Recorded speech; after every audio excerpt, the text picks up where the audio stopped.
Merci, Monsieur le Président. Enfin, j'ai la parole. Non, depuis tantôt, j'avais hâte de pouvoir parler sur cette motion. Alors, je vais partager mon temps avec le député de Vaudreuil-Soulanges. Comme je vous ai dit, je suis heureuse de m'exprimer dans le cadre de ce débat sur l'instauration d'une déclaration de revenus et de prestations uniques pour les Québécois qui serait gérée par Revenu Québec. Je dois dire, en partant, que j'étais un peu surprise que quelqu'un de Calgary parle pour les Québécois, qu'ils sachent qu'est-ce que les Québécois voulaient. Ça me mettait surprise tantôt. J'étais très difficile à suivre. La collaboration avec nos partenaires provinciaux et territoriaux est essentielle si nous voulons bâtir une économie plus forte et créer de bons emplois pour l'ensemble des Canadiens de la classe moyenne.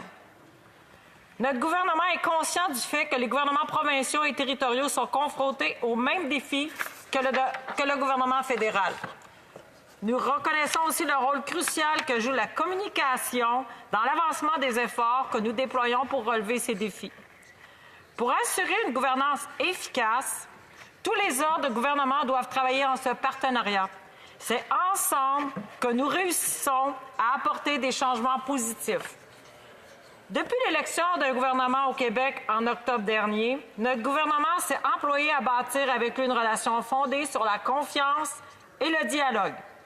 Le premier ministre a rencontré le nouveau premier ministre du Québec quelques jours après l'élection lors du sommet de la francophonie en Arménie. Il s'agissait d'une occasion importante durant laquelle les pays et gouvernements membres de la francophonie se sont réunis pour s'attaquer à des enjeux communs, notamment bâtir des économies qui profitent à tous, lutter contre les changements climatiques et renforcer les institutions démocratiques.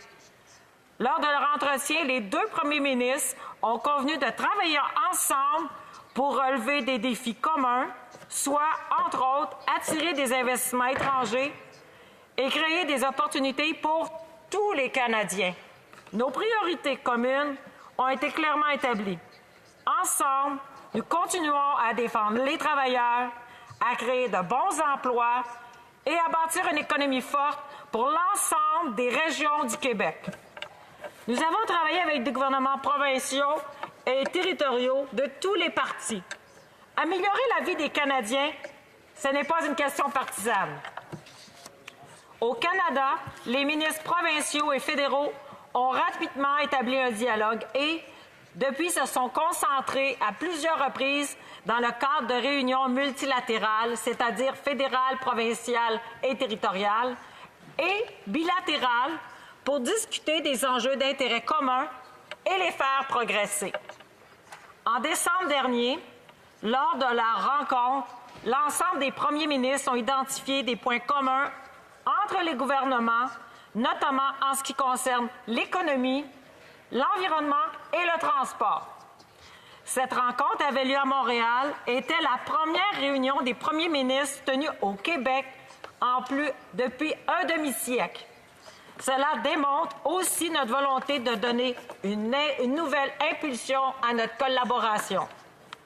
En janvier, lors d'une retraite du Conseil des ministres à Sherbrooke, au Québec, les ministres fédéraux ont eu l'occasion d'avoir des réunions et des tables rondes afin de rencontrer des citoyens, des représentants locaux et des représentants des secteurs privés et à but non lucratif.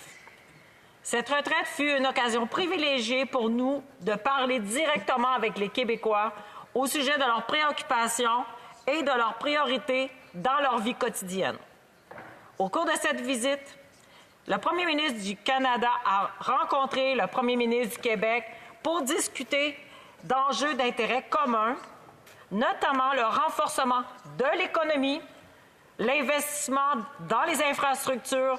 Soit dit en passant, les infrastructures, c'est très important au Québec et ailleurs au Canada. La pénurie de main-d'œuvre au Québec, sachez que c'est un enjeu très important.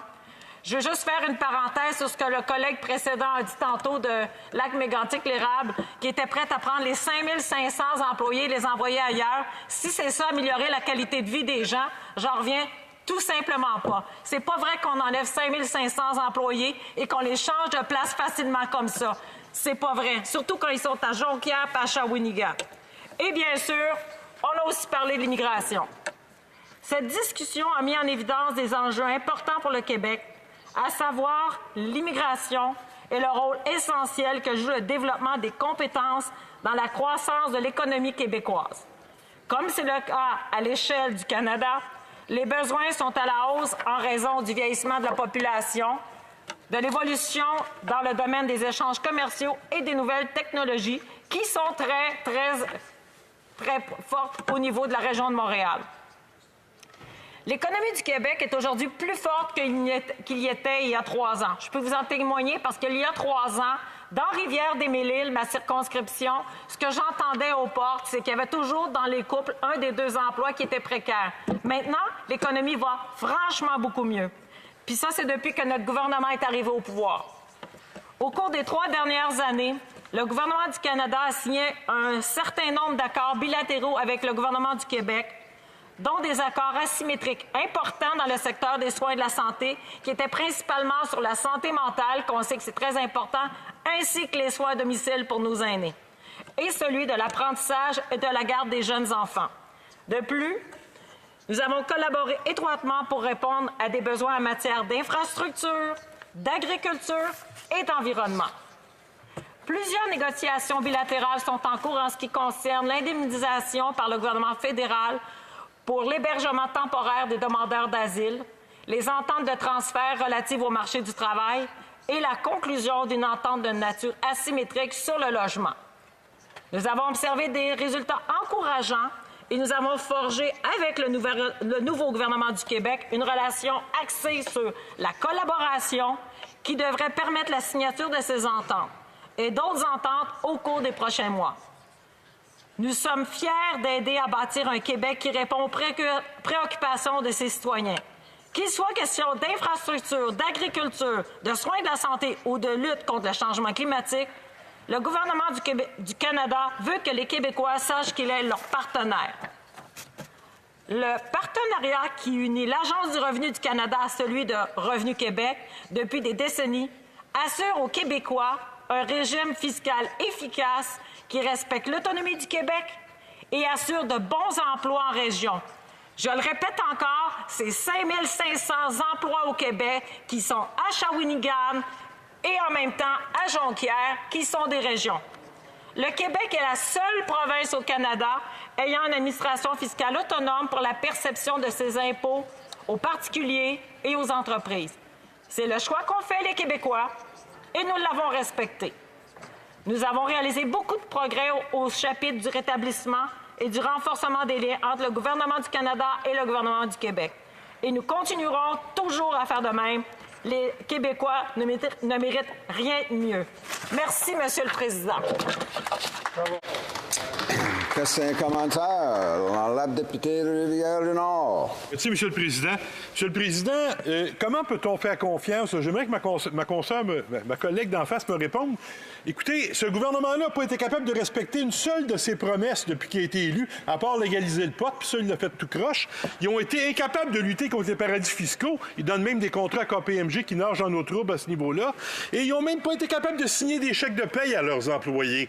Alors, comment aujourd'hui ils peuvent nous dire que Québec n'est pas capable de gérer efficacement les rapports d'impôts du Québec? On le fait déjà pour la TPS, la TVQ. Pourquoi on ne pourrait pas le faire pour le Québec, alors que Québec est la seule instance qui administre en administration fiscale qui respecte ses engagements, contrairement à ce gouvernement-là, M. le Président? Bravo. La députée de Rivière-des-Mille-Îles. Merci beaucoup, Monsieur le Président. La fiscalité, je veux dire, l'administration fiscale qui est gérée par le Québec, c'est pas parce qu'on ne respecte pas les juridictions provinciales et fédérales. Les conventions fiscales internationales et des ententes d'échange de données avec d'autres pays, ça, c'est le Canada qui détient ces ententes-là. Alors, c'est difficile. On collabore. Je veux dire, le gouvernement collabore avec le Québec. On est toujours prêt à collaborer. Puis, plus tôt, la ministre du Revenu le disait lorsqu'elle a fait son allocution. On ne se jettera pas dans l'eau, puis on ne jettera pas dans un lac sans avoir vérifié le fond du lac. Je veux dire, c'est des enjeux délicats. Il faut prendre le temps, puis ça prend des études faites sur les faits avant d'avancer là-dedans. C'est un commentaire.